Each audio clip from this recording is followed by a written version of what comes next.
Hello again, folks. It's Barry with Barry's 8-Track and Classic Car Radio Repair, and today we're demonstrating a completed conversion on a radio out of a 1956 Mercury Monterey. This is sent in by Bobby in Gilbert, Arizona, my own home state. It's kind of unusual, and I apologize that the dial may be a little hard to read. It's white numbers against a white background, so that's not really great visibility. This has had an FM conversion with the USB reader option, so we're going to be demonstrating all that. And let's go ahead and turn this thing on. I've got it set to FM at the moment. One is a scientist. People who live in And it's going to take a little while to demonstrate the tone control on this particular area, so we'll just run through the FM stations a little bit quicker than normal. I've got all 5 presets on FM, so Only 200 from it sold in the Flagstaff. okay. And then we're going to flip it over to AM, and we do that by turning the radio off and then right back on. So off, on, and then we'll tune it to the stronger AM station just to save a little time here.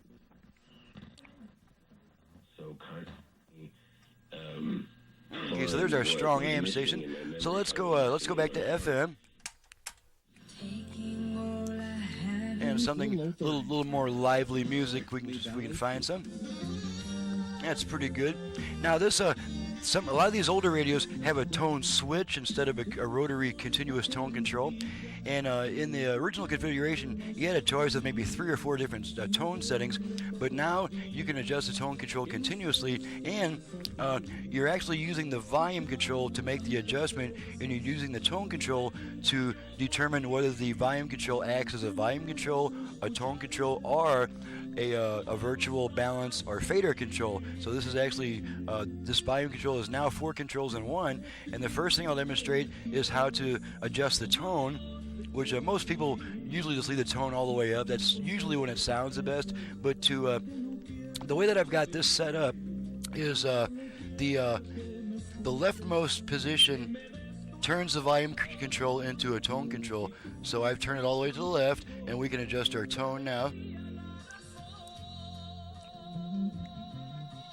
You can hear that there's more and less treble depending on how I set the control. And now we're also going to use the same control to adjust the left-right balance and the front-rear fader action. So we just assume that this volume control is a tone control on most other conversions, and so we're going to rotate this volume control twice to the right, and that will activate the virtual front-rear fader. So let's go ahead and do that real quick. Okay, you hear our 4 tones. Okay, and now the volume control, let's bring our output level meters in the picture. I just forgot to do that, sorry. Okay. And as you can see, this the volume control is serving as a tone control, which on a conversion generally serves as the front-rear fader. So we can see that it's going all the way rear, all the way front, all the way rear, front, rear. Okay, I'm going to center the speakers. Okay, we're going to hear a 1 beep, lets us know that setting has been saved, and this is once again just the volume control after we turn it back clockwise, and now it's the volume control again.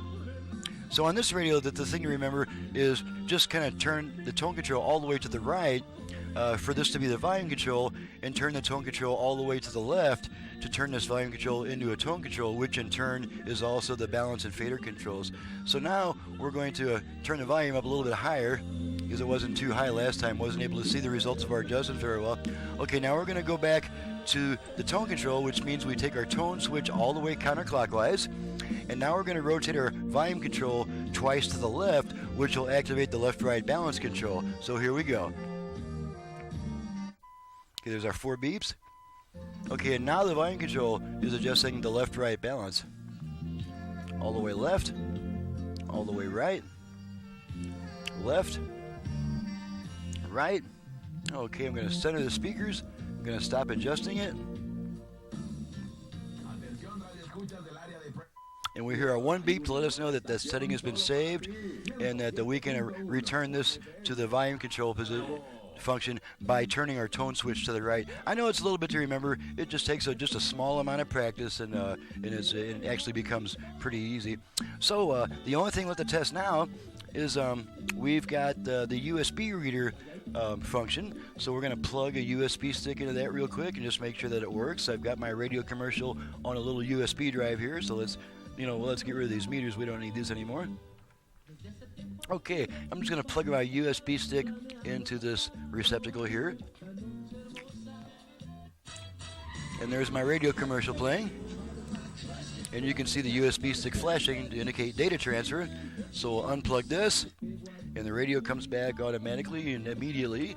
And now the only thing left to test is the the aux input, which on this radio is at the bottom. I usually don't mount them on the bottom for reasons that are probably obvious, but this customer assured me that there is room, downward clearance for the aux input jack. So we're going to plug an aux signal, just a quick test tone, into these jacks, and it should switch over from the radio to the aux mode. Okay, there's the left side, or I'm sorry, right side. And there's the left side, so it did switch, and it's now monitoring the aux jacks. Now, after using the aux input, there is a 20-second delay before the radio comes back, and that's just to hold on to that aux signal a little bit longer than it needs to, and that keeps it from constantly switching back and forth between songs and during quiet music passages. So the radio will be coming back in about 5 more seconds.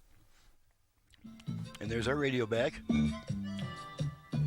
Alrighty, so once again, let's run through this the virtual balance and fader adjustments and the tone adjustment real quick. Now that we got the volume at a higher level, let's we'll just do it this way. Okay, our tone control is currently in the position where the volume controls the volume. So we're going to turn our tone switch all the way to the left, which turns the volume control into a tone control. You can hear more or less treble. More treble, less treble. Okay, and now we're going to adjust the virtual front-rear fader once more using this volume control as the tone control. So we turn it twice to the right to activate the fader. Here's our 4 beeps. Okay, and now we're going front speakers, rear speakers, front speakers, all the way rear. I'm going to center the speakers, let the function time out, indicated by 1 beep. Okay, the function's timed out, and this is once again the tone control. Okay, now we're going to activate the left-right balance control, same procedure, except we turn our volume control twice to the left. Okay, there's our 4 beeps. And now the tone control is adjusting left, right, left, right, center the speakers. Wait for it to time out. 1 beep lets us know it's timed out. This is once again the tone control. And once we get our tone set the way we want to, then we can turn our tone control, our tone switch back to the right. So the only thing to remember is that the tone control is normally kept all the way up by most people, and so that's the position that is what we consider normal operation. And then to adjust the tone, balance, or fade, we simply turn the tone control all the way down. And that's only on this radio, because this radio has a tone switch instead of a tone control. So this radio can be set to use the tone switch to select between the volume, adjusting the volume, or adjusting what the tone control would normally adjust. And again, I know it can be a little confusing, and it'll take just a little bit of practice, and it'll pretty much become second nature as long as you use it once in a while. So this completes the test. Let's go ahead and test the dial light real quick. You can see the dial lights coming on and off in response to my command. So this radio is fully functional, ready to go back to the customer, and I'm ready to get on to the next job. And I'm Barry with Barry's 8-Track and Classic Car Radio Repair. Needless to say, if you have an 8-track unit either for home or for car use in need of service, you can reach me directly at 928-533-9666. You've just seen what I can do with a classic car AM radio.